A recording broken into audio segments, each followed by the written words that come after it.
الذين ينفقون أموالهم في الليل والنهار سرا وعلانية فلهم أجرهم عند ربهم ولا خوف عليهم ولا هم يحزنون الذين يأكلون الربا لا يقومون إلا كما يقوم الذي يتخبطه الشيطان من المس ذلك بأنهم قالوا إنما البيع مثل الربا وأحل الله البيع وحرم الربا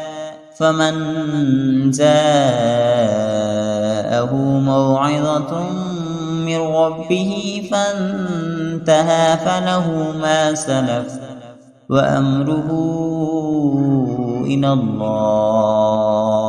ومن عاد فأولئك أصحاب النار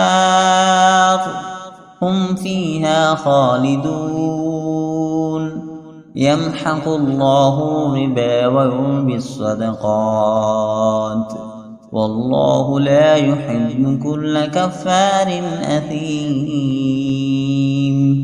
إن الذين آمنوا وعملوا الصالحات وأقاموا الصلاة وآتوا الزكاة لهم أجرهم عند ربهم ولا خوف عليهم ولا هم يحزنون يا أيها الذين آمنوا اتقوا الله وذروا ما بقي من الربا إن